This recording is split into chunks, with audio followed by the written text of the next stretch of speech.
The Honourable Yossi Beilin, thank you again so much for giving us the tremendous honour of coming to the ICD Academy for Culture Diplomacy. Thank you for this meeting. Thank you. Now, your keynote address was really a highlight, and I think so insightful for one of the most complex issues, perhaps, of the conference. We all benefited from it greatly. As you heard, the feedback was very, very positive. So first of all, thank you to you. We wanted to take the chance now, just informally, to have a brief conversation about culture diplomacy, to hear your interests about, again, the importance of culture and culture diplomacy. So we look forward to this second chance to hear your insights. And I'll ask my colleague Anita to begin. First of all, thank you very much for being here today, and Your Excellence. My first question is, how would you define cultural diplomacy, and what is cultural diplomacy to you? Thank you.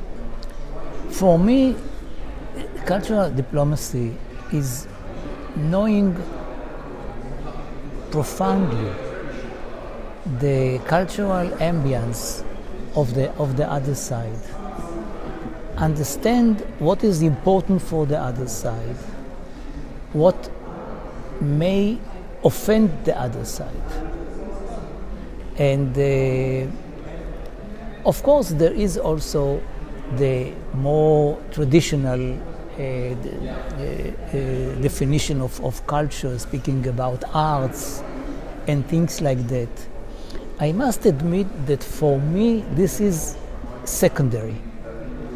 But sometimes when you are not aware of the culture of the other side, you may really blow a diplomatic meeting without knowing it.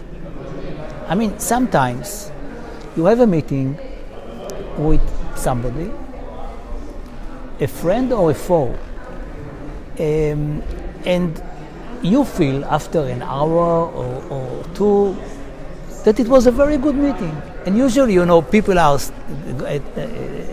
going out of the meeting to a stakeout, and they said it was a very good meeting, and they mean it. The point is that sometimes after such a meeting, the other side may say to his people, to his assistants, "This rude person, I don't want to meet him ever." Now you feel that you were polite and nice and told jokes and whatever, and you saw that the other side was cooperative, and you don't understand. You did something like crossing your feet. In some cultures, this is a sin. Nobody will tell you anything. Or stretching your hand to a lady, or to a superior person who is higher than yourself in his or her degree. You should never do this in some cultures. So it is manners, and you may say that it is marginal, but it can ruin meetings. And I was aware of some of such meetings when people, for example, felt that they were very open and frank, and the other side could not accept this frankness because it was not done. You can do it in your own culture with your own people, but not in certain other cultures, and you have to know it and to respect it. So if you ask me, as a politician, as a statesman, what for me is this culture is that if I go somewhere, I must know at least the basics of the culture of my counterpart in order not to make a mistake. And so, if I can ask, how important is cultural diplomacy to you? To what extent? Again, the question is about the definition. If the definition is to know the arts of the other side, the music, the dances, to open your ear to sounds that usually you don't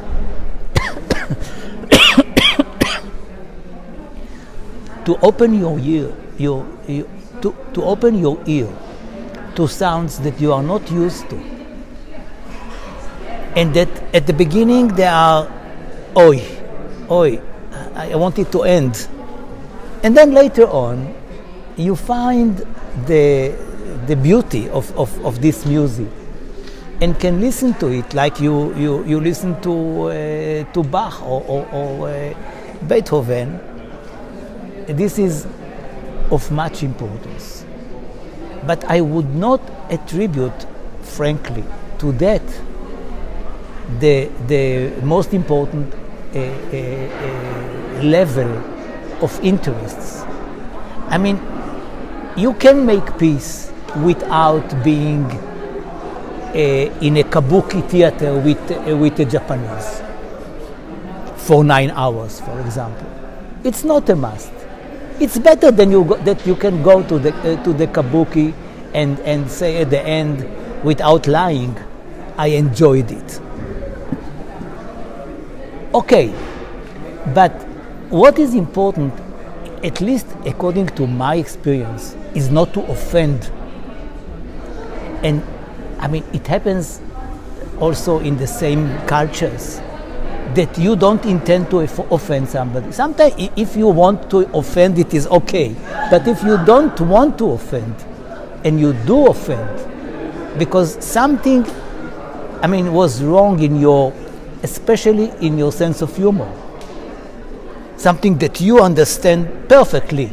I mean, you yourself understand your own joke, but for the other side, sense of humor is very dangerous because it can also be insulting in the subjective way your counterpart is listening to you.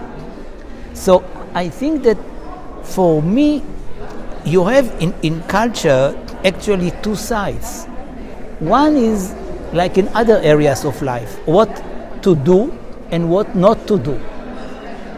In the area of not to do, you have to be very, very knowledgeable. In the area of to do, if you can enjoy the culture of other parties, it is a big advantage. Because, you know, if I'm going with you to a concert and I see that you are half asleep most of the concert, I feel bad because I mean, I would like you to enjoy the concert. I am enjoying it tremendously. The conductor, the whole orchestra, the way it is done. I mean, I can understand that it is not maybe the best orchestra, but that they are doing their best. I can know sometimes when I listen to music who was the conductor. It is not always, but sometimes I can guess. And for you, it's all the same, all the concerts, all the Beethovens and Schuberts in this world, and you are sleeping. It's a bad feeling, right? So if it is done in a political context, and my friends don't enjoy the kind of art, of paintings, of music, of dancing that I may enjoy, it is problematic, but it is not so harmful. The harmful part of the cultural diplomacy, in my eyes, and I'm not an expert on it, is what not to do. Be careful. You have to be very careful. And I'm stressing the issue of humor, because your jokes are not necessarily the joke of the others, especially if it is a very different culture. And you may really ruin all your effort if the other side doesn't understand your humor. So don't tell jokes, for example, if you are not sure that the recipient of the jokes will understand what you are saying to him. very important. I think the role of humor can be an excellent way of breaking the ice. And typically, laughing at yourself or your own culture is the easiest way to get around that. But one has to be very sensitive, definitely. Especially if you are one of those who tells a joke and begins to laugh. So, you tells me a joke,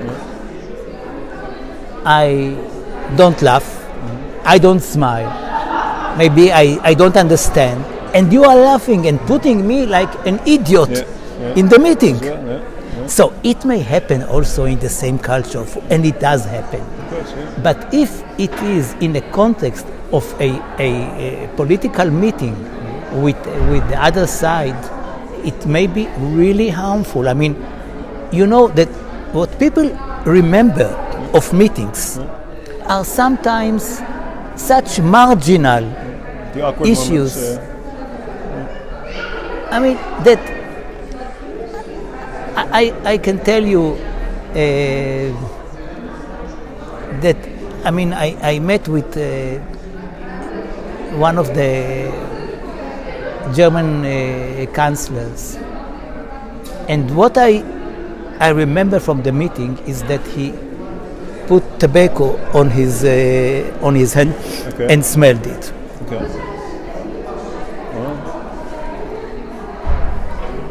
There were so many other issues on the agenda. You know, it is, I mean, and still you remember the marginal things. And so one should be careful about these things. And this is part of what we call culture, because the definition of culture is very, very wide. It's almost all what we do in life is culture.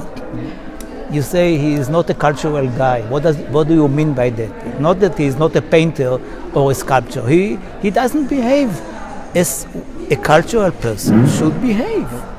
So it is a matter of behavior, first and foremost. You may not know this, Yossi, but 25 years ago when I founded the Institute for Cultural Diplomacy in New York, culture diplomacy existed as a practice, but not as a theory. So you couldn't actually study it. There were no academic programs. It wasn't in academia. You could say 1871 it began as a practice with the Alliance Française and the British Council, Goethe Institute, the famous examples. So one of the things I'm grateful for and also proud of at the ICD Academy is that we actually did that. We created the academic field, the first accredited programs in the world.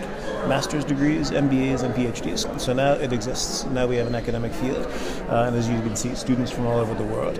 My question to you is, how important do you think that is? In a sense, this is not a new thing. Cultural diplomacy, you could argue, has been going on for centuries. Even the first human beings who interacted. Is there a benefit of labeling it cultural diplomacy? Now there's a field, and we have students from around the world learning this. What is the relevance that you see for this academic aspect to being able to study and to learn cultural diplomacy? Well, what I can say is that it is new for me too. I mean, when I taught in Tel Aviv University, it was not part of our curriculum, and sometimes, especially when you are more experienced, you know that things are happening, and you don't know where to categorize them. What is it exactly that happened to me? I had a meeting, we negotiated, but I didn't see it with Robert Dahl or with any other political scientist, but it has to be referred to. And so I can understand, I mean, maybe I would not have suggested the idea, but once it is there, I can very well understand how important it is. Like many other areas that were born from philosophy and then became sociology, anthropology, not to speak about political science, and so on and so forth. So I believe that if you have with you somebody who studied it as your boss, as your superior, as your inferior, whatever, it is so important. Then you say to yourself, how could I manage things without such a person who knows something about diplomatic culture.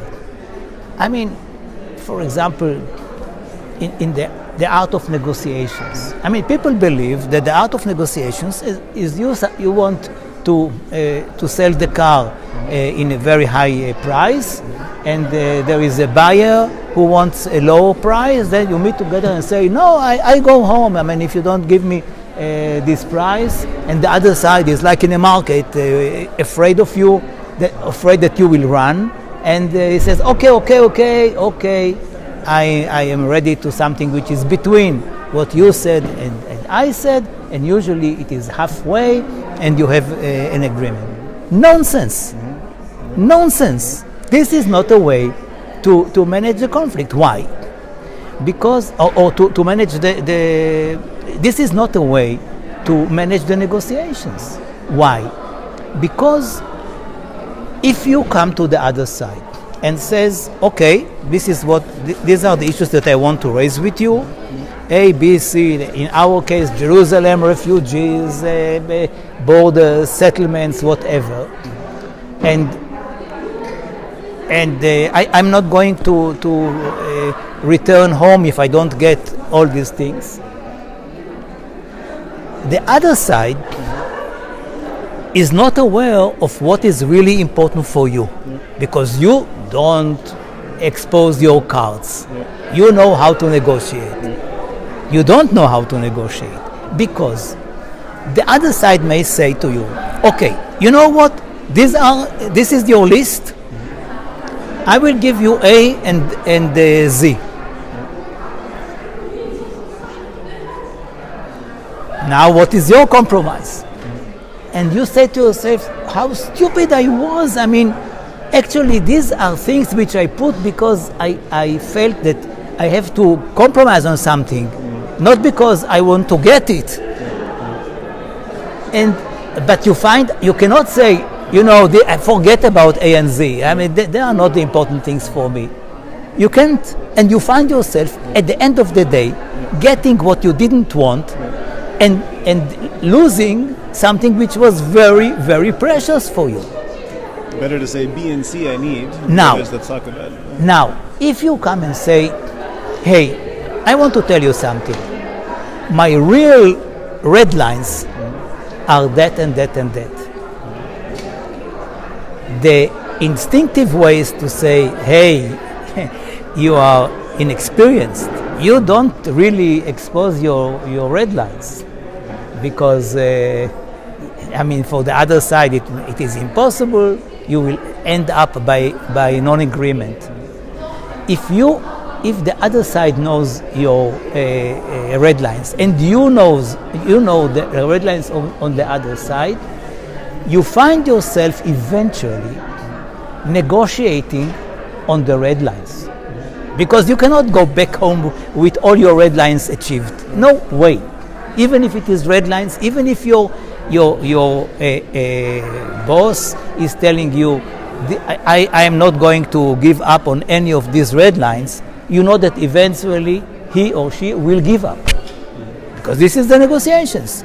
Things that they had not even thought that they would any way give up on. They will have to do that. So if you are sincere with the other side and you know what is really important for them, then you can throw away all the nonsense, negotiate about the important things, and say to the other side, okay, these are things that I can compromise with you. It will be very difficult for me to convince my client, so-called, to compromise, but what I need from you is that I can tell him or her that I got A, B, and C. And then it is much easier to negotiate. Don't negotiate on things that you don't want, or you know in advance that you can give up on easily. So this is the culture of negotiations. And it is so strange that the most experienced people still believe that they are selling a car. Anita? Thank you, Your Excellence. I have a last question about, so you mentioned about the role and the importance of cultural diplomacy, and how can that be applied to the Israeli situation and also in relation to the other Mediterranean and Middle East. So how can cultural diplomacy be applied to the international relations in Israel and the other Middle East countries? First of all, the cultural diplomacy is universal. Many of the things which are relevant for our conflict is relevant for the Irish-British conflict, for the Kashmir conflict, and about 70 other international conflicts which exist today in the world. When you speak about the Middle East, there are some points which are unique to the region. You have to know them. You have to know how you dress in a meeting with the other side, even if the other side comes with an abaya and sandals. You will not come with sandals to a meeting with him, because this is his official clothes. You have to come with your official clothes. For you, a suit with a tie, for him, a suit with a tie is the counter dress for his abaya and his sandals.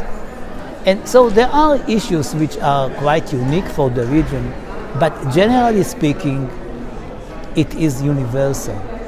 And if you dismiss the importance of culture in negotiations, in the way you talk to the other side, the way you refer, whether I mean, for example, for Israelis, we use to call each other by first name. Even the prime ministers and others. But when you meet somebody from another country, negotiating, and even if you feel friendly with him, there is a process of titoyer, and you cannot easily jump on it unilaterally. You don't call the other John if he did not say to you, you can call me John, and then you say, okay, you can call me Yossi. But without this small step, if you just call him John, and he never called you Yossi, then he feels like it, hey, I'm not your friend from the kindergarten. I mean, why are you calling me this way? The Israeli may say, this is our way to show our friendship. The other side will say, this is actually, it proves to me that you are a rude guy. So, I mean, all these things are there. They are part of the culture. It seems sometimes superfluous. We don't need it. But then you don't understand sometimes what is happening and how can it help you in promoting if it is peace talks or economic talks and many other things. And I think that the most important thing is to understand what does the other side want and to try to cater to these wishes if you know that fulfilling the wishes of the other side is not going to be harmful for you. Sometimes in talks, in negotiations, actually the idea of a zero sum, that whatever you get is something that is taken from me, causes us to punish the other side, so-called, and to prove that we got it, although it gives us nothing. And I think that trying to see the world through the eyes of the other side, understand what is important, and understand that you can go a very far way towards the other side in order to allow him the feeling that he did not lose the negotiations. I mean, if you are much stronger than the other side and your counterpart feels that he has no other chance but to submit, you are letting him with a feeling of bitterness. Although sometimes it is abused. I give you an example. The chairman of the Palestinian liberation movement of the PLO, Yasser Arafat. In many times I remember negotiating with him, sometimes tete-a-tete, sometimes as a part of a delegation. He used to say at the end of the meeting, "You have the upper hand." Now, it gives you the feeling that somehow you abused him, that you abused the situation of your strength vis-a-vis his weakness, and that he had to give up on something that he didn't want to give up. And so this is also something, I mean, you should not give people on the other side the feeling that they agreed with you on a paper in which actually they gave up on things which they shouldn't give up on. If it is possible. Sometimes it is used in order to give you the feeling, the guilt feeling. You now use that you are so the fact that you are so strong, and I gave up on my I don't know what, and it also happened.